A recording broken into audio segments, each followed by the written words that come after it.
is so crazy, man. The highs and highs and the lows. Um, Everyone keeps asking me, like, what have you been doing lately different? Put you on the winning. Nothing. I've done nothing different. After a bad 2017 that saw him go 0-3, Donald Cerrone is in the process of solidifying himself as a contender at 155 pounds. It may be too early to say whether he'll successfully climb to the top of the most stacked division in the UFC, but he's certainly re-established himself as a dangerous threat that could beat any opponent on any given night.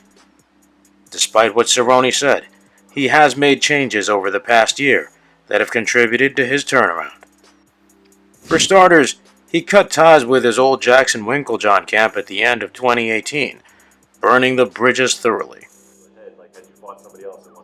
Yeah, but it happened. It did, and Winklejohn drew his line in the sand.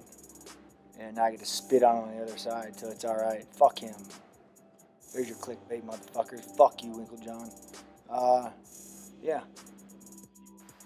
For years, Cerrone had been building a training compound on his property, affectionately called the Bad Motherfucker Ranch.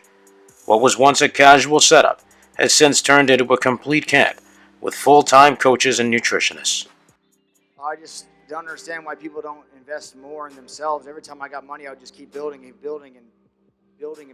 this compound because it's all about me. It's very selfish in this sport. So, fuck, I don't know. I think it's a good idea. I just walk out of my bed, go in my backyard and train. But I fly all my coaches in. I don't know. It works for me. Shit, I have beer full of Budweiser and I got a house full of coaches. So that's what we do. Can you just tell us who your team is? Like, who are these guys that brought you out? Bums. If you guys could see them, why don't you guys come in here? This is going to be a shocker because they're black. So this might be. This is like what? Whoa! Hey. Not one but two black friends. Let me get on the other side. Make this Oreo right. Oreo right. Make the Oreo right. This is Jafari. He been with me for a long time in wrestling. His brother's actually way better than he is. But, not true. And Harry, judo and jiu-jitsu coach. We don't really do much judo, but we try. I try. He's really good. Also, Joe Shilling, I don't know if he's in here or not. Jonathan Webb here came back. All the old school people came from my camp. John's been with me back when Paul Felder. We were all trained at the ranch. Everyone came together for this fight, and so unbelievable. Leonard came up. We had Leonard Garcia swinging at the ranch. Yeah. It was fun, man. It's a good journey. Good moment. Now I got to go drive my RV home, get on a plane, and go back to work. It's great family, great friends. Man, these guys. So the best thing about the ranch is these guys have to leave their families, right, and live with me. That's like my thing. I'm kind of selfish. So if I'm in Boston, they're in Boston. If I'm like you guys got to, I know you have wives, kids, families. You have to come with me, and it's hard, and they do it. So my hats off to them, man. Literally, we win together, we lose together, we eat together, we fucking and it's so cool to call these guys my family and be part of this. So thank you guys. You're welcome, man. Staying disciplined, for one time it's crazy I say this, moving away from Winklejohn's gym.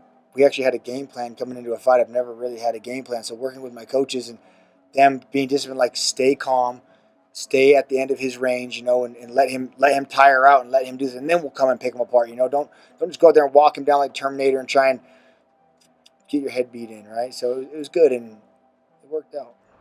Cerrone also decided to stop taking whatever fight the UFC offered whenever they asked, a habit that earned him his badass reputation, but undoubtedly hurt his career at times.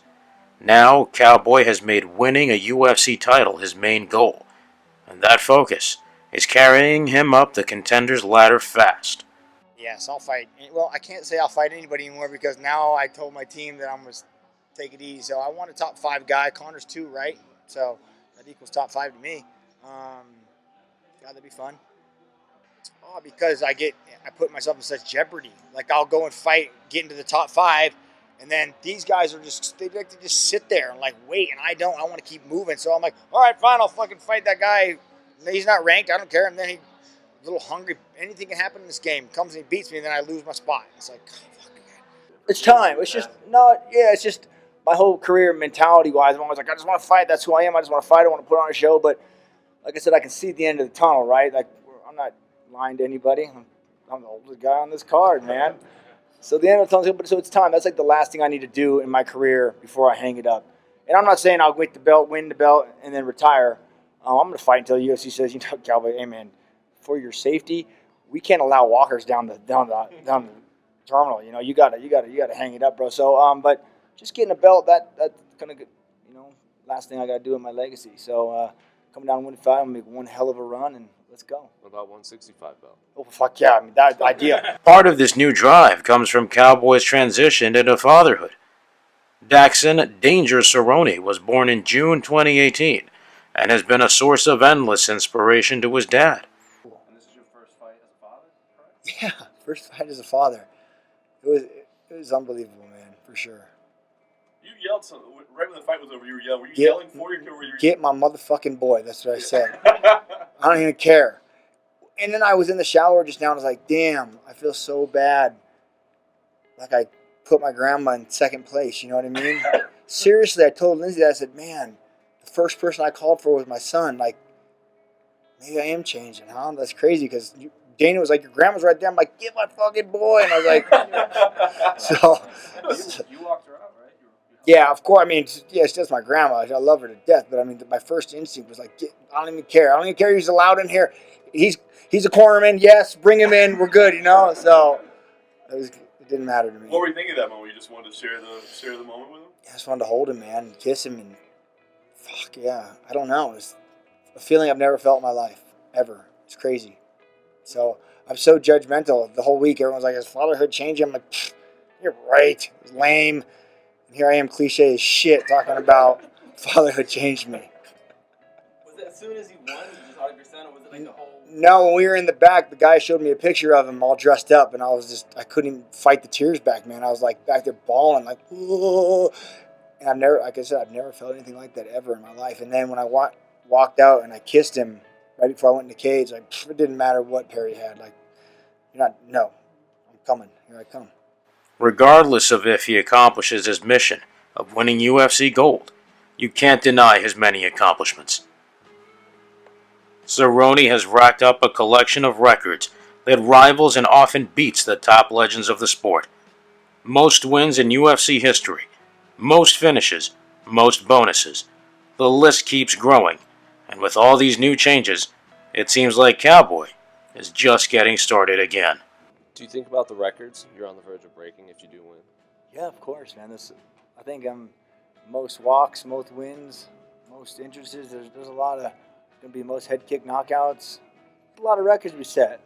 Bonuses to win. A lot of good shit going on. It's fun.